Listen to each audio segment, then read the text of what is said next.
Good morning, and I'd just like to thank the guys for inviting me here today to talk to you. Let me get used to all this technical setup. Wrong one. Right. My name's Simon Snowden, mentioned a couple of times. I'm from the University of Liverpool Management School. A bit unusual that somebody from within the management sciences is coming to talk to do with things to do with oil, to do with energy. But a few years ago, I came across this idea of PeakOil that I'm going to expound today. I'm going to assume many of you have not come across this notion, this idea, so I will explain it, going through some of the implications. So who am I? Very important person, obviously, cameras, everything. A little bit of a celebrity, I suppose, or developing that way. But 10 years ago, I joined the University of Liverpool. I have spent most of my life working in the commercial sector.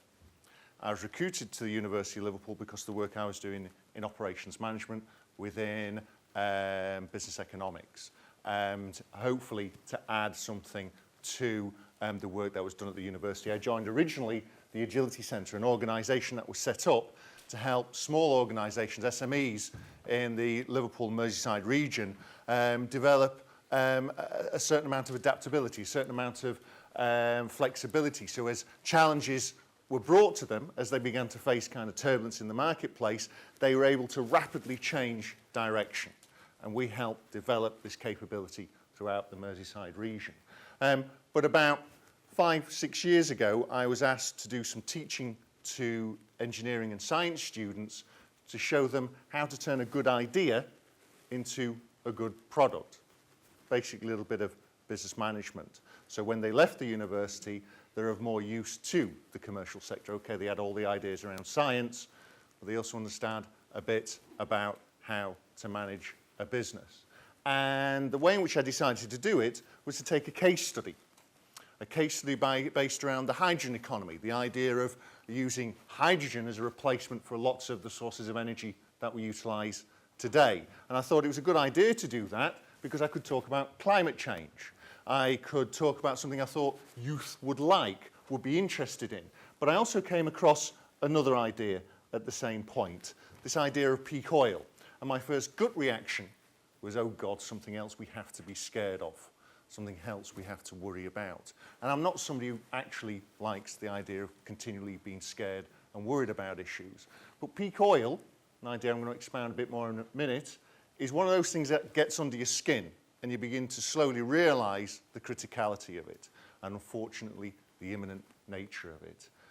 It is, in some senses, the new scare story, but for me, it's simply a challenge. It's simply an opportunity that those of us who are aware of it can take to actually gain advantage within the marketplace. So today I'm going to talk a little about what peak oil is, why it matters, and some cautionary tales of oil, financial crisis, economics, basically.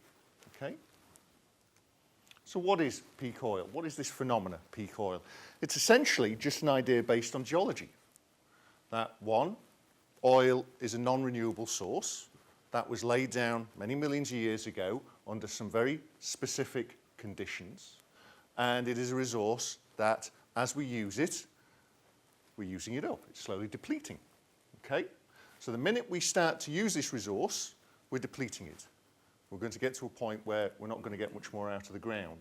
But it follows a very specific depletion curve. This one you can see on here. The smaller curves in the centre are individual wells, if you like. So we drill a well, we start to pump oil out of it, and over time, we start to get more and more oil out. So the amount of oil we get out of it begins to increase until we get it to a particular rate, and then we maintain it at that rate. But at some point, that well will begin to dry up, will begin to slowly decline in the amount of oil it produces. Okay? It's a little bit like a can of Coke or a can of any other fizzy drink. You give it a good shake and you pop the top, you will get a spurt of liquid going up.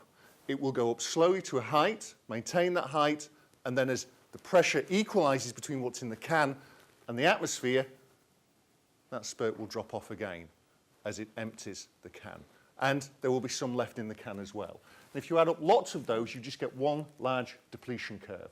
This depletion curve is essentially showing you how we slowly exploit the resource. We find more and more wells, we drop more and more wells, we find more regions throughout the world with oil, we put more and more wells into those, so we increase the amount we can produce until we reach a maximum rate of production, a peak in the rate of production.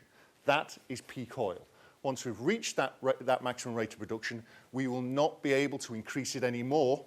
In fact, very rapidly afterwards, it will go into decline and into a permanent decline until the economics dictate to us we can no longer take any more out. It's just too expensive. There are cheaper ways of us getting our energy. So that's the idea of peak oil. So when will this peak occur? When is it likely to happen? Is it not many, many years in the future? Is it not a century away, 50 years away, 20 years away? Well, to be honest, we're not sure the exact date because of a huge lack of transparency within the oil industry. They don't tell us everything. The independents, oil companies such as BP or Shell or Exxon, we know very well about production there. But when we talk about the national oil companies, such as Saudi Aramco, the Saudis, Kuwaitis, all of those in OPEC, the actual amount of oil they've got, how much they're pumping out, is a state secret. So we haven't got a clue how much oil is there, how much productive capacity they've got, what state their productive capacity is in. We don't have an idea at all. In fact, in the 80s, because the amount they're allowed to pump out, their production quota, is based upon how much oil they say they've got, quite interestingly, in the 80s, we see an addition of some 300 million barrels to what they stated they had over a year, over 2 years. Okay, so they massively inflated the amount of oil that they say they've got, so they could increase their production quotas. So we don't know exact dates. What we're seeing here, the blue line is the hypothetical, theoretical kind of Hubbert curve, as we call it, which shows how the depletion will go. The red line is the actual for all liquids. The green line is the actual for what we call conventional liquids, the oil you kind of imagine in barrels. All liquids is some of the nastiest stuff that we can get from tar sands in Canada or from the heavy oils in Venezuela, likes of Venezuela. So that's what's actually been happening. That dip you see there, sort of mid-70s, is the last oil crisis we went through, okay, when the Saudis turned the taps off to punish those who were supporting Israel, okay? And that's why it doesn't quite follow the curve that we see theoretically. And then those dotted lines are different projections. I'm not going to go through the different projections, but it's just to show you there are many different ideas of when the peak date will be. In fact, here's a number of them from different academic and official sources, from the likes of Chris Skabrowski all the way through to the US's Energy Information Agency. And you will see there's many different dates from around about now through to 2030. Personally, I believe we've hit it already. I believe we've hit peak. I choose my words carefully. I use the term belief. I'm an academic. I normally talk ideally within nouns, okay? But this is a belief because we won't know we've hit peak until a fair few years afterwards, and we look back and go, that's when it all started. That's when we hit the actual peak date, when we can see from consumption figures that we were getting less and less every year.